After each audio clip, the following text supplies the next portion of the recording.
Dahil nga sa mayabang ako, pangalawang araw na ng bakasyon namin dito sa probinsya. Sa sobrang yabang ko nga, pinauwi ko muna yung barkong aming inarkila dahil sawa na raw si Kapitan sa tuba. Maaga pa nga lang ay nasa tabing dagat na kami dahil sabi kami sa probinsya. Inilabas ko na nga rin ang kalderong ipinamana pa sa akin ni Doraemon. Nagluto nga ako dyan ng sinabawang gulyasan na nabili ko ng 200,000. Sinabawan ko nga lang ito ng mineral water na galing sa sapa. Tama po kayo nang narinig, 200,000 ang bili ko sa gulyasan. Binili ko nga ito kahit mahal dahil nga inaamag na ang pera ko sa malita. Kasi nga, di ba? Mayabang ako. Aroy nga kanamit. At dahil nga tapos na kami mag-almusal sa tabing dagat, parang walang nangyari. Umuwi muna kami ng bahay para doon naman kami mananghalian. Hindi naman pwedeng kontraktor lang ng flood control ang pwedeng kumain sa iba't ibang location. Ang kaibahan nga lang ng flood control contractor at katulad kong mayabang, ako, gumagastos ako ng sarili kong pera. Sila, gumagastos sila ng hindi nila pera. Okay. Bakit tayo napunta sa flood control? Malapit na naman ang tagulan, booking na naman sila. Balik tayo sa vlog. At ito nga ang gustong gusto ko dito sa probinsya. Lahat ng gagamitin mo sa pagluluto, lahat natural at sariwa pa. Halimbawa na nga lang nitong gata, magkukudkod ka lang ng nyog, sariwa na at natural pa. Hindi tulad sa Maynila, pwede kang gumamit ng gata sa lata. Alam nyo naman, pag nasa lata na, marami ng preservatives yan. At ang kinakaid pala naming nyog, hindi namin gagawing gata, ipapakain lang namin yan sa manok. Dahil mamayang gabi, yung manok naman ang aming kakainin. Masarap ang native na manok, lalong-lalo na ang sabaw nito. Pagpapawisan ka sa sabaw nito, para kang naglaro ng basketball hanggang fourth quarter. At pagkatapos ka namin magtambay-tambay at kumain ng nyog at magpakain sa manok, uminom naman kami ng sabaw ng buko. Ibang-iba talaga ang sabaw ng buko dito sa probinsya, napakatamis at maraming sabaw. At ibang-iba rin talaga ang klima rito sa probinsya. Sa Maynila, ang gugustuhin mo magtambay sa loob ng bahay, maliban na lang sa mga marites.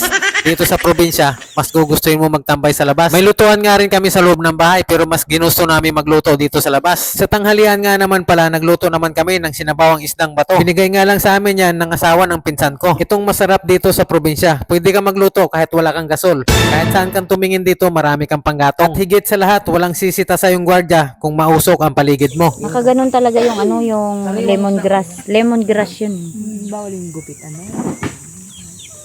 Doon sa Maynila, magsiga ka lang ng konti at magpausok ka ng konti, sisitahin ka na ng gwardya. Pupuntahan ka sa bahay mo. Hindi siguro nila alam na mas malala ang usok ng mga sasakyan doon. At pagkatapos nga namin mananghalian, naisip ko na gumawa ng saguyong. Pag naliligo kasi kami rito, tabo-tabo lang. Mag-iigib ka ng tubig doon galing sa sapa, dadalhin mo rito sa banyo, doon ka maliligo at magtabo-tabo ka lang. At para nga hindi na kami magtabo-tabo, maghuman ako ng saguyong para meron kaming shower. Unlimited pa sa tubig na mineral water. Naghahanap na nga ako dyan ng mapipistuhan ng aming shower ala probinsya. Mas maganda rito sa Sapa pag tagulan dahil malakas ang tubig. Alas 2 nga ng hapon yan, napakatahimik ng paligid, ibon lang ang maririnig mo. Malayang malaya talaga ang galawan mo pag sa probinsya nakatira. Wala kang makikialam sa'yo. Ang plano ko nga pag nadagdagan ng pera ko sa malita, dito na ako titira sa probinsya, hindi na ako babalik ng syudad. Kadamo-damo busa ang waya buot sa syudad, lalong-lalo na ang mga pure na Tagalog, mga lampa naman. Lalo na pagdating sa Senado, sobrang gulo. Nag-aaway-away sila pagdating sa posisyon. Kailangan lang nila ang taong bayan pagdating ng eleksyon. Lalong-lalo na si APC. Nanggigigil ako sa pagmumukha niyan. Bakla na, supot pa. Ay, sorry.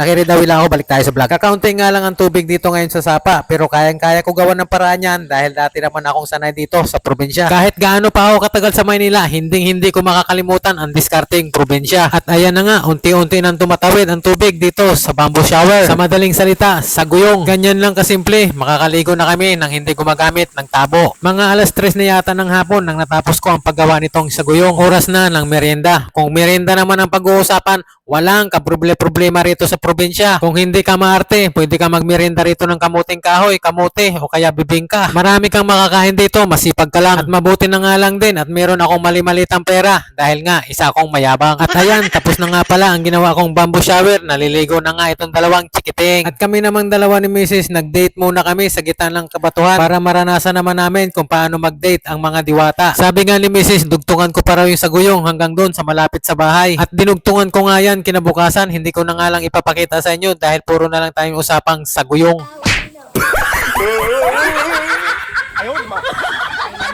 Nagaya na nga ako pauwi dito sa bahay dahil parang sinapian na naman itong misis ko. Pagdating ng hapon, hindi talaga maiwasan ang pagsunog ng mga layang dahon dito sa probinsya. Yan din ang paraan dito para mawala yung ibang basura. Sabi pa nga ng mga matatanda, pag nagpausok ka raw sa ilalim ng mangga, ay dadami ang bunga nito. Mukhang totoo naman dahil ang mangga sa probinsya, wala ka na makitang dahon, puro bunga na lang. Wala nga lang pumapansin ng mangga rito dahil halos lahat ng bahay dito may punong mangga. Paano mga master, paggabi na, iinom na kami ng tuba at ito ang mga kaganapan. malunggay pandesal, malunggay pandesal, malunggay pandesal, walang halong chemical, malunggay pandesal, malunggay pandesal, malunggay pandesal, sarap ang almusal, malunggay pandesal. Simpleng buhay sa probinsya, simpleng kasayahan, ayos na. Aanhin mo naman ang marangyang buhay kung wala kang kaibigan at marami kang kaaway.